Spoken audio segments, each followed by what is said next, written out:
श्रीमद् भगवत गीता आपकी हर समस्या का हल देती है, चाहे वह परेशानी आपके मन की हो, धन की हो या आपके शरीर की हो। श्रीमद् भगवत गीता हर समस्या का समाधान देती है। आज हम उसी श्रीमद् भगवत गीता का पहला उपदेश आपको बताएंगे। बस आप वीडियो के अंत तक बने रहें। श्रीमद् भगवत गीता का पहला उपदेश यही है कि कोई अगर आपका अपना है या कोई आपसे बड़ा है तो उसका अपने प्रति गलत व्यवहार कभी भी सहन नहीं करना चाहिए। यह गीता का उपदेश हमारी जिंदगी से भी जुड़ा हुआ है।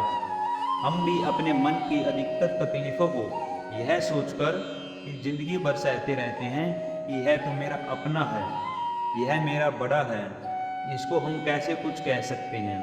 हम अगर नहीं सहेंगे, कुछ कह देंगे तो हमारे रिश्ते ही खराब हो जाएंगे, हमारे रिश्ते ही समाप्त हो जाएंगे। पर सोचने की बात यह है कि उस व्यक्ति को आप अपना कैसे मान सकते हैं जो आपकी तकलीफ़ों की वजह हो।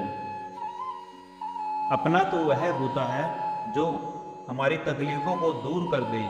गीता का यह उपदेश है, किसी को भी अपना फ़ायदा मत उठाने दो, किसी को भी खुद पर जुल्म मत करने दो, क्योंकि आप जितना सहन करोगे लोग आपको उतना ही सहने के लिए और मजबूर करेंगे।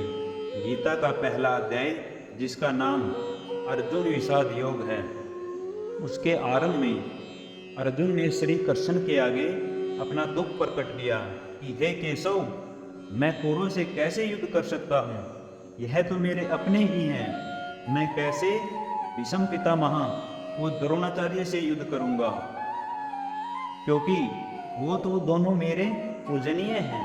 इसलिए इन गुरुजनों को मारने से अच्छा है मैं भिक्षा के अन्न को खाकर अपना जीवन का गुजारा करूं। और जिन कौरवों से मैं युद्ध करने जा रहा हूं वह सब धृतराष्ट्र के पुत्र मेरे भाई ही हैं, मेरे अपने ही हैं। इन सब को मारने से अच्छा है कि मैं सन्यासी बन जाऊं। तो श्री कृष्ण ने अर्जुन से कहा कि यहाँ कौन अपना और कौन पराया, जो अधर्म करता है उसके साथ युद्ध करना तुझे मोक्ष और मुक्ति देगा। तू अपने इस मन के मोह को त्याग दे, नहीं तो सारा जग तेरी निंदा ही करेगा, तुझे डरपोक कहेगा। बात अपने पराये की नहीं होती, बात धर्म और अधर्म की है, बात सही और गलत की है। अगर तुम गलत को सहेगा, उसका अंत नहीं करेगा, तो गलत करने वाले को और भी ज़्यादा बल मिलेगा, वह और भी गलत करेगा। इसलिए मन के मोह को त्याग करके तू युद्ध कर।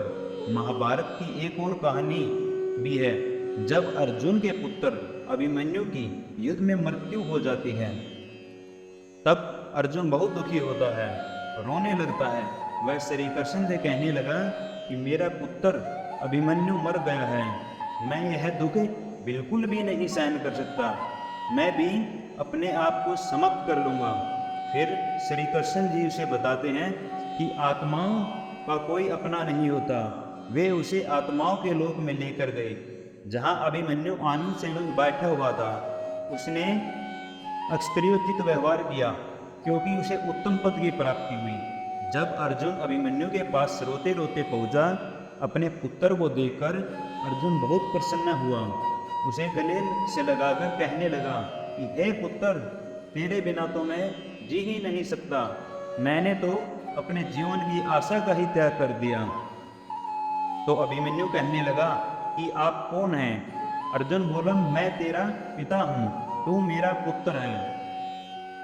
अभिमन्यु कहने लगा कि कौन पिता कौन पुत्र, मेरे हजारों जन्म हुए हैं, किसी जन्म में आप मेरे पिता बनते हैं और किसी जन्म में मैं आपका पिता बनता हूँ। आत्मा का ना कोई माता होता और ना कोई पिता होता। जब अर्जुन ने देखा कि मेरा पुत्र मुझे पहचान भी नहीं रहा, तो उसका सारा मोह खत्म हो गया। इसलिए गीता के इस उपदेश को आप ठीक से समझ लो कि यहाँ कोई भी अपना नहीं है जो बुरे वक्त में, तकलीफ के वक्त में हमारा साथ दे दे, सिर्फ वही हमारा अपना है, बाकी सब पराये हैं। यही गीता का पहला उपदेश बताता है।